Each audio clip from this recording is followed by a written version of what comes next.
Hey everybody, how's it going? It's Gaming Jack 24/7 here, welcoming you to Let's Play Dante's Inferno for the Xbox 360.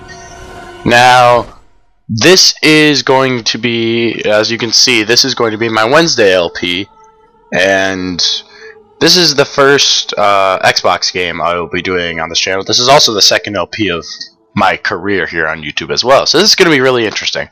Now, this game came out in 2010, EA released it. And I know what you're thinking, oh, EA was the publisher, there must be a lot of extra add-on, and they just left it out and sold it back to you. No. Strangely enough, EA actually left all the content in this game for you to play. And no, we're not going to watch the little beginning thing again. So, let's begin, shall we? Alright, we're going to save it to the hard drive. And let's start a game. Everything looks good on the TV. And I'm gonna play on Zealot.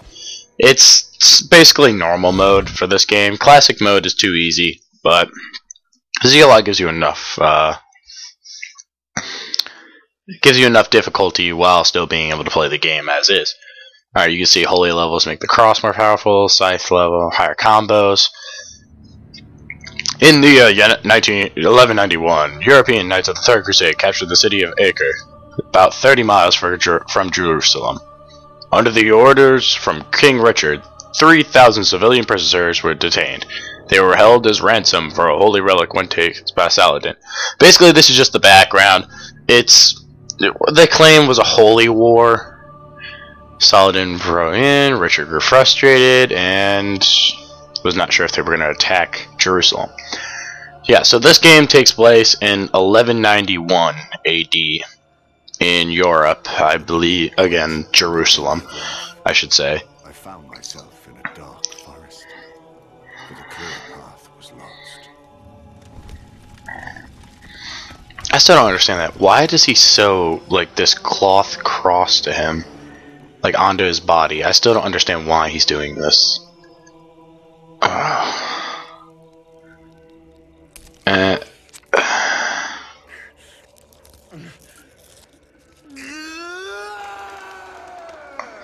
Why does it hurt him now? I mean, he already just did the entire thing before that. I mean, why that last part be the only part that hurt? And why is the cloth moving?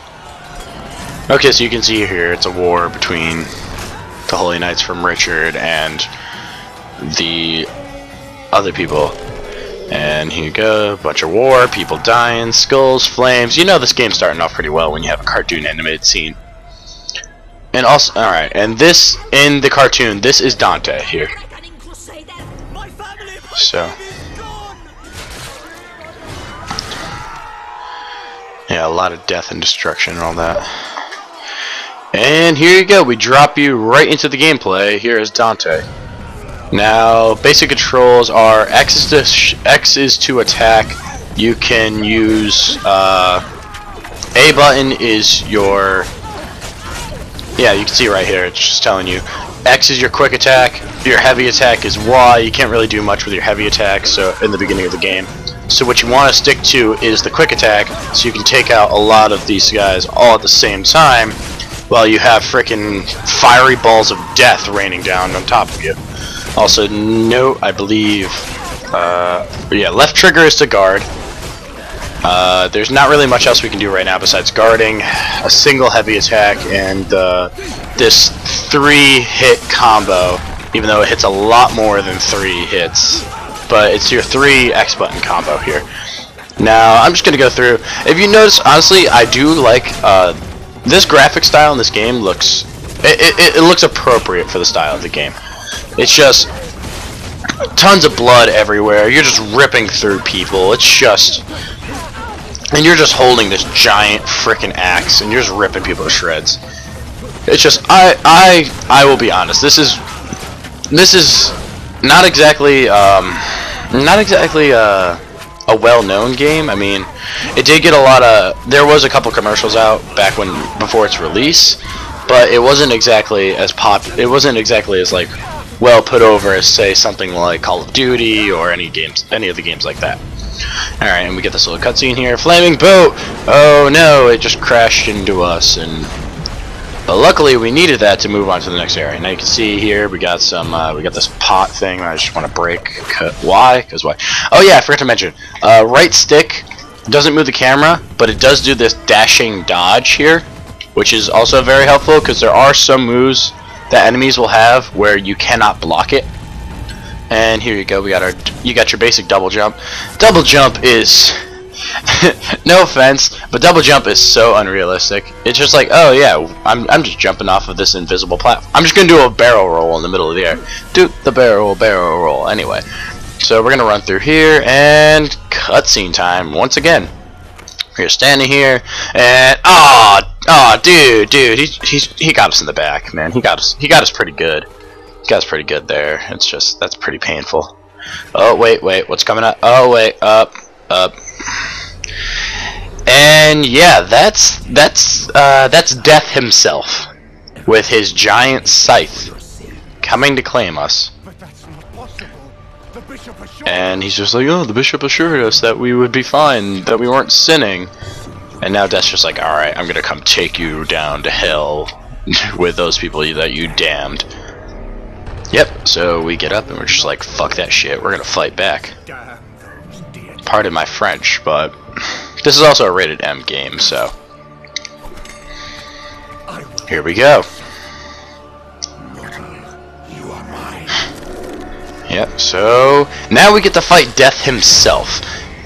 So you start off pretty well. I mean, you start off pretty crazy already. I mean, you go from just fighting like random Persians to Death incarnate.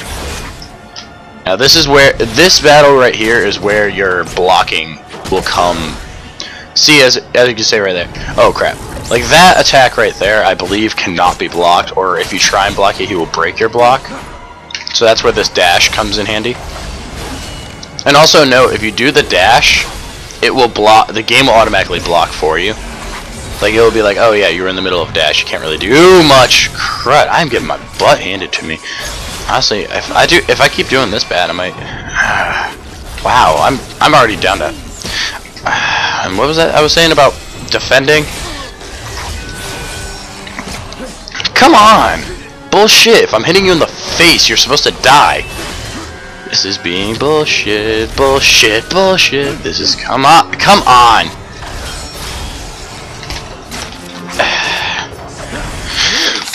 We gotta.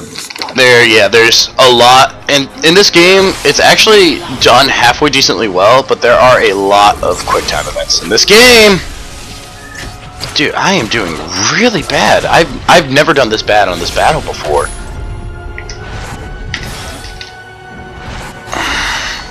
Yes, left trigger in this battle is going to be your friend. And I hate that because I always forget that. Because if you don't, you can block that scythe throw all you want, but that doesn't mean it's going to be effective. It's going to actually block.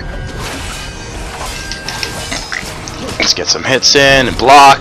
Oh shit, I forgot again. Because if you notice, clearly, quick time event. But if you notice, you can't, when he throws his scythe at you, which actually this is the first time I've actually, oh man, I'm not doing that good at all. I am getting my ass handed to me right now, and if I die, then I'm gonna have to restart this recording, and I really don't want to do that.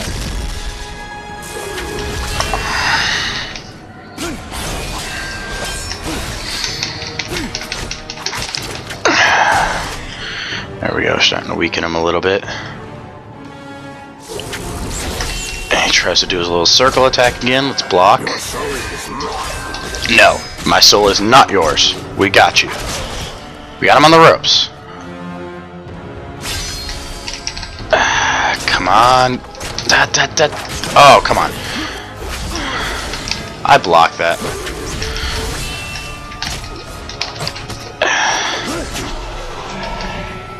And here's a quick time event again. There are a lot of quick time events in this game.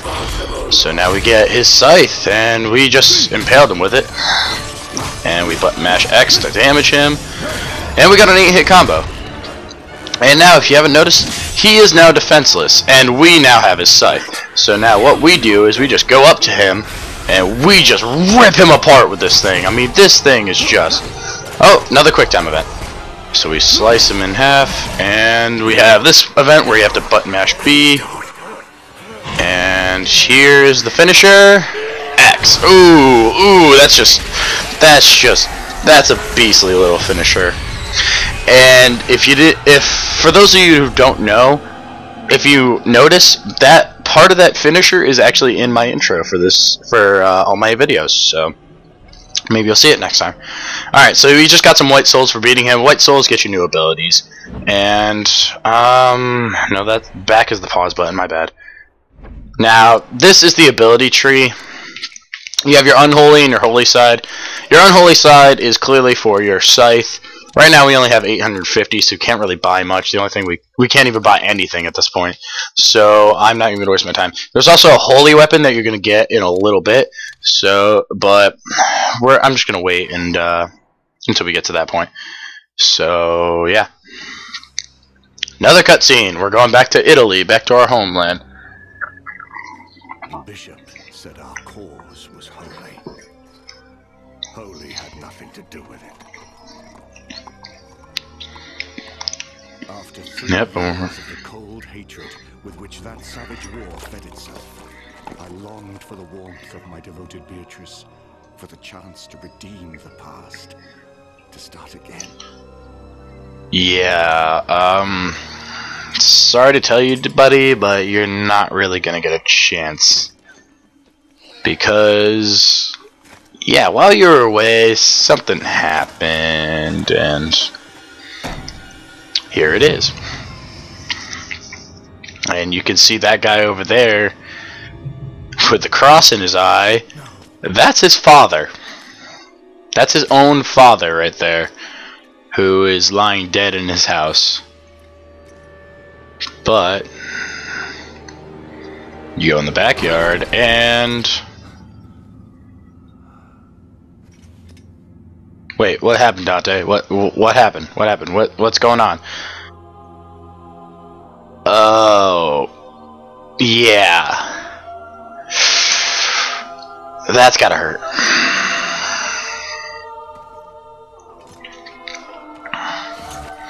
And in case you didn't realize, that is Beatrice.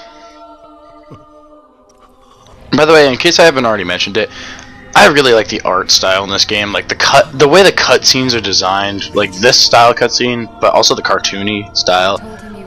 It's really well done. I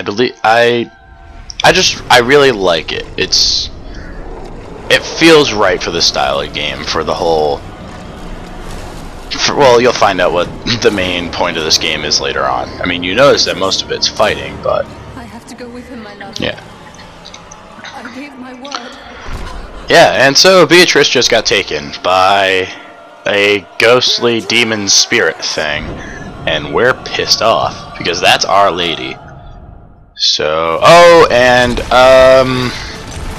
yeah, and then there's these guys who just magically pop out of the ground, and yeah. So you see now, obviously, our main melee weapon for the rest of this game will be the scythe, which is very. I like the scythe. It's a very versatile weapon. Like, you notice that you can do a lot of things with the scythe in this game, and you can see we can grab enemies. We can do our the same attacks that we did with our old axe. But because this is Death's special scythe, if you notice, it does have a lot larger range than other. Than our axe itself. I mean, it's able to stretch itself and go into different forms. Alright, see, now we have 1,000 souls, and now we can actually get an upgrade. So we could go here. I could buy some stuff for this, but actually the first thing, actually I don't want to buy any of these right now, so let's move on. Alright, so the fire's gone, and we can continue forward. Now we just run through this nice little dirt path, and yeah. So again, like, I kind of like this approach, like the whole kind of like approach to the temple area, like that like it didn't really the way they showed that, it's just like, oh, you have no idea what's coming up ahead, so just be prepared to see what happens.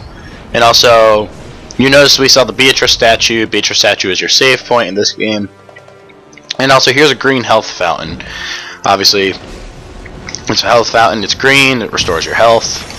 So you press RB. In this version, you press RB. If it was the PlayStation version, it's R1. And that's how you activate these things. And we're gonna save here.